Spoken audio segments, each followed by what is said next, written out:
আসসালামু আলাইকুম এভরিওয়ান। আজ আমি তোমাদের সাথে আমার নবমতম হওয়ার গল্পটা কিন্তু শেয়ার করতে যাচ্ছি। কিভাবে আমি ইউনিভার্সিটি অ্যাডমিশনে বা সেকেন্ড টাইম প্রিপারেশন নিয়ে এত ভালো একটা রেজাল্ট করলাম, যেখানে মানুষ চিন্তা করে যে ভাইয়া সেকেন্ড টাইম অ্যাডমিশন নিব, এখানে একটা চান্স পাবো বা সিট পাবো, এটাই তো অনেক বড় ব্যাপার। সেখানে টপার হওয়া, এটা তো আকাশচুম্বী একটা ব্যাপার, বা একটা আকাশ সমান চাওয়া। এটা কি আসলেই সম্ভব? হ্যাঁ, এটা আসলেই সম্ভব। এবং আমি কিভাবে সাকসেস হয়েছি এই জায়গাটা তোমাদের সাথে সম্পূর্ণ জিনিসটা শেয়ার করব।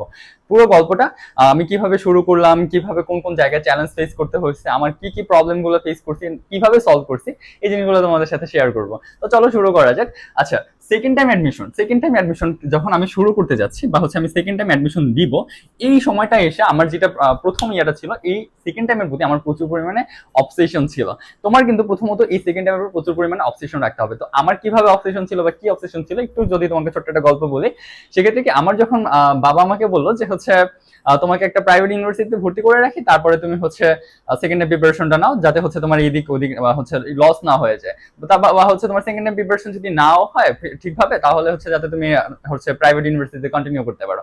বাট এই যে সেকেন্ড টাইমের উপর আমার একটা অবসেশন বা আমার একটা ঝোঁক ছিল যে না, আমার একটা ভালো কিছু করতে হবে, আমার সেকেন্ড টাইম ইউনিভার্সিটি মানে সেকেন্ড টাইম অ্যাডমিশন দিয়ে একটা আমার পাবলিক ইউনিভার্সিটি লাগবেই, এই যে একটা অবসেশন নিজের ভিতরে থাকে, এই জিনিসটা কিন্তু যদি নিজের ভিতরে গ্রো করতে পারো, তাহলে কিন্তু তুমিও ভালো রেজাল্ট করতে পারবে, যেটা আমার ভিতরে ছিল। সো প্রথমত কি ছিল, আমার নিজের ভিতরে একটা খুব বেশি অবসেশন ছিল এই সেকেন্ড টাইম প্রিপারেশনটা নিয়ে।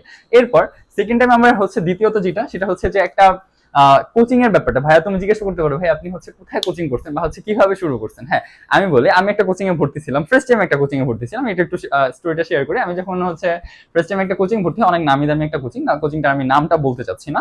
সো আমি ওখানে ভর্তি হই ফার্স্ট টাইমে। দেখো, ওইখানে ভর্তি হওয়ার পর আমি একটা জিনিস আমি বুঝতে পারি যে এখানে ঠিকভাবে আমাকে পড়ানো হচ্ছে না, বা এখানে আমাকে ঠিকভাবে সার্ভিস দেওয়া হচ্ছে না। হ্যাঁ, আমার এখান থেকে 10 থেকে 15 হাজার টাকা করে নিয়ে নিচ্ছে ওরা সব স্টুডেন্টের থেকে, কিন্তু এখানে ঠিকভাবে পড়ানো হচ্ছে না। ওইখানে ভাইয়ারা আসে, ক্লাস নেয়, বা 1-1.5 ঘন্টা ক্লাস নেবে তাদের মতো, অথবা কেউ ক্লাস নিচ্ছে, কেউ ভালো ক্লাস নেয়, কেউ গল্প করে কাটিয়ে দিচ্ছে। এইভাবেই চলে যাচ্ছে দিনগুলো। যে একটা প্রপার গাইডলাইন দিবে, বা একটা কি করতে হবে এটা বলা, বা কিভাবে রুটিন হবে, কি কি পড়তে হবে, পার্সোনাল সমস্যাগুলো শেয়ার করা আমি মানুষকে পাইনি ফার্স্ট টাইমে।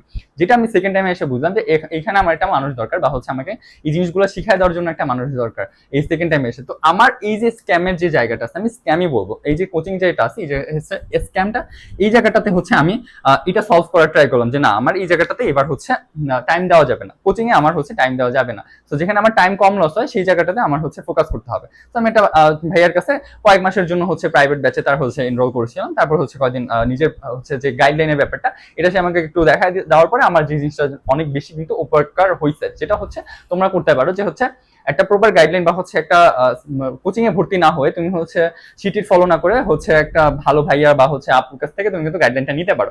এরপর থার্ড যেটা আসে, সেটা ভাই আপনি কোন বই পড়ছিলেন, বা আপনি কিভাবে কোন কোন বইগুলো পড়ে এত ভালো রেজাল্ট করলেন। দেখো, আমি যখন বইগুলো পড়লাম, বা কোন বই না, মেনলি শিট ফলো করতেন নাকি বই ফলো করতেন, এই জায়গাটা আমি একটু ক্লিয়ার করবো। দেখো, আমি যখন অ্যাডমিশন প্রিপারেশনটা শুরু করলাম, তখন আমি সেকেন্ড টাইমটা মেনলি, তখন আমি দেখলাম কি যে আমার যে আগের শিটগুলো আছে, এই শিটগুলো বা ইউনিভার্সিটির যে কোচিং গুলো আছে, কোচিং এর শিটগুলো মেনলি বেস করা তোমার একটা নির্দিষ্ট ইউনিভার্সিটি, কিন্তু সেটা ঢাকা ইউনিভার্সিটি, কোনটা মানে এক একটা ইউনিভার্সিটি এক একটা ইউনিভার্সিটি মানে এক একটা ইয়াতে মানে এক একটা কোচিং এক একটা ইউনিভার্সিটিকে টার্গেট করে, এরকম করে পড়াচ্ছে। সো আমি ভাবলাম যে না, এখানে আমার শিট ফলো করা যাবে না। সো আমার এই জায়গাটা একটু ভুল শুধরাতে হবে, সেটা কি আমার একটা ভালো বইকে অবশ্যই ফলো করতে হবে। সো আমি কি করলাম, যে আমার জন্য কোন বইগুলো ভালো হবে, এটা একটু সার্চ করে ঘাটাঘাটি করে এই বইগুলো আগে নিজে কালেক্ট করলাম। কালেক্ট করে আমি কোনো শিট ফলো না করে এখানে শুরু করলাম বুক পড়া, ভালো বইগুলোকে ফলো করা শুরু করলাম। সো তোমার কিন্তু অবশ্যই এই জায়গাটাতে খুব একটা মানে বড় জায়গা, এটা একটা খুব বড় একটা জায়গা, যে তোমার একটা ভালো বই অবশ্যই কালেক্ট করতে হবে। এরপর এই ফোর্থ যেটা, সেটা যে নিজের ভিতরে মোটিভেশনটা আমি কিভাবে ধরে রেখেছিলাম। তো আমি তোমাকে একটু বলি, আমি না প্রচুর পরিমাণে জেদি টাইপের ছিলাম, ভিতরে একটু জেদি টাইপের ছিলাম। বা তুমি একটা জিনিস খেয়াল করবো, তোমাকে একটা মানুষ যখন কোনো কথা শোনায়, হয় তুমি দমে যাও, আনালে তোমার ভিতরে একটা জেদ কাজ করে। সো তোমার ভিতরে যখন জেদ কাজ করে, তখন তুমি কিন্তু অনেক ভালো কিছু করার একটা পসিবিলিটি তোমার ভিতরে হয়, যেটা আমার ভিতরে ছিল। মানুষ আমাকে কথা শুনাইছে, আমি কথা শুনছি ফার্স্ট টাইমে না হওয়ার কারণে, যার পরে মানে এই জিনিসটাকে নিজের ভিতরে আমি একটা একটা পজিটিভলি নিয়ে এই জিনিসটাকে হচ্ছে একটা ভালো দিকে আগায় নিয়ে গেছে, যে আপনি আমাকে কথা শোনানোর কে, আপনি আমাকে কথা শোনানোর কেউ না, আপনারটা আমি খাই না, আপনারটা আমি পড়ি না, তো আপনি আমাকে কথা শোনানোর কে, কেউ না, তাই না? সো অবশ্যই অবশ্যই আপনি আমাকে কথা শোনানোর কেউ না। এই জন্য আমি ভালোভাবে প্রিপারেশনটা নিয়ে তাদেরকে দেখায় দেওয়ার জন্য এই মোটিভেশনটা নিজের ভিতরে ধরে রাখছিলাম যে না, আমার ভালো কিছু করতে হবে। আরেকটা যে ব্যাপার সেটা হচ্ছে যে বাবা মা আমাকে কষ্ট করে পালতেছে, যে বাবা মা তোমাকে কষ্ট করে পালতেছে, এই যে বাবা মা আছে, এই বাবা মা আমার কাছ থেকে একটু কিছু হইলেও পাওয়ার হচ্ছে রাখেন, তাই না? তো এই যে বাবা মা আছে, এই বাবা মাকে একটু কিছু দেওয়ার যে যোগ্যতাটা, এটা নিজের ভিতরে গ্রো করতে হবে বা আনতে হবে। এটার জন্য আমার একটা ইউনিভার্সিটিতে চান্স পাওয়াটা জরুরি। তারা যাতে আমাকে নিয়ে গর্ব করতে পারে, বা হচ্ছে তারা যাতে আমাকে নিয়ে একটা জায়গায় ভালো কথা বলতে পারে। তাদের মনেও কষ্ট থাকে, ধরো তোমার আম্মুকে কেউ এসে বলে ভাবি আপনার মেয়ে তো, আপনার ছেলে তো এই সেই হ্যান ত্যান, বুঝোই যে ভাবিদের ব্যাপারটা। তো এইটা যাতে না বলতে পারে, এই যে বাবা মা আছে না, বাবা মাকে হচ্ছে মোটিভেশন হিসেবে কাজে লাগাইতে পারো। হ্যাঁ, তারা কথা শুনাইতে পারতেছে, কথা শুনাইতেই পারে, তারা কষ্ট পায়, তোমাকে কথা শুনাইতে পারে, ইটস মানে এটা একদম natural, it's kind of natural. So কথা হচ্ছে যে তোমার এই জায়গাটাকে ধরে রেখে বসে না থেকে তোমাকে হচ্ছে তাদের মুখে যে হাসি ফুটানোর যে মানে ফুটানোর যে ব্যাপারটা, এইটা নিজের ভিতরে গ্রো করতে হবে, যাতে তুমি হাসি ফুটাইতে পারো তাদের মুখে, তাদের মুখে যেন একটা গর্বের কারণ তুমি হইতে পারো, এটা তাদের মুখে মুখে যেন তুমি থাকো। এই জিনিসটা তোমার ভিতরে যখন গ্রো করতে পারবা, আনতে পারো, মোটিভেশন আলটিমেটলি তোমার ভিতরে চলে আসবে, ঠিক আছে? সো আরেকটা ব্যাপার সেটা হচ্ছে লক্ষ্য রাখা। হ্যাঁ, সো তুমি একটা জিনিস মনে রাখবা, এই যে আমি একটা ভালো রেজাল্ট করছি, এটা কিন্তু প্রথম থেকে আমার লক্ষ্য ছিল। কেমন লক্ষ্য?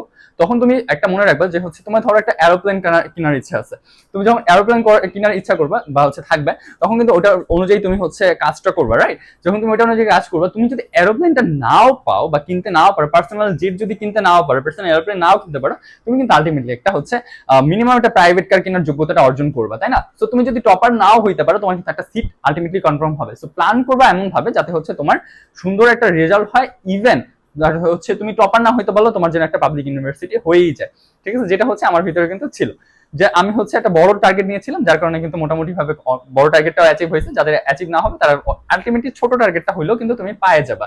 সো এইটা ছিল। এরপরে হচ্ছে প্রিপারেশন গোছানোর সময় আমি যেটা আরেকটা জিনিস ফেস করলাম, সেটা দেখলাম যে হচ্ছে আমার ফার্স্ট টাইমে কি কি ভুল হয়েছিল। এই ভুলগুলো সলভ করাটা অনেক বেশি জরুরি।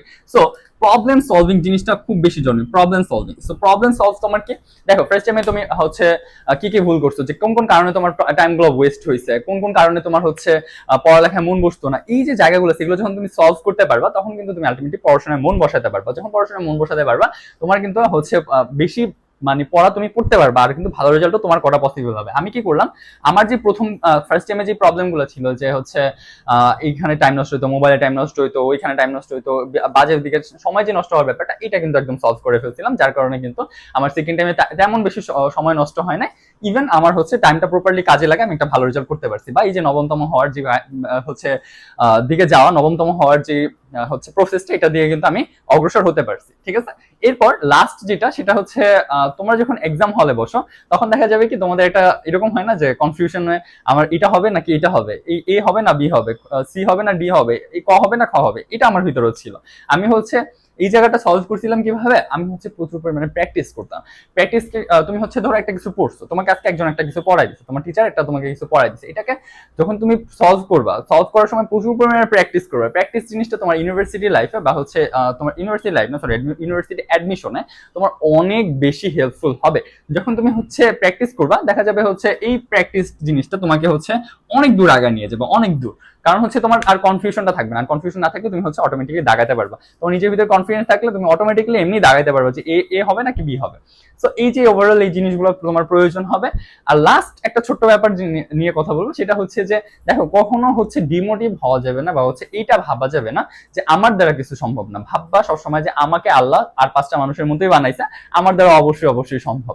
সো এই যে নিজের ভিতরে সম্ভব, কনফিডেন্স, নিজের তারপরে হচ্ছে ওয়েল প্ল্যান, এই জিনিসগুলো থাকলে অনেক ভালো রেজাল্ট করা সম্ভব, যেটা আমার দ্বারা হয়েছিল, যেটা কিন্তু চাইলে তোমরাও করতে পারো।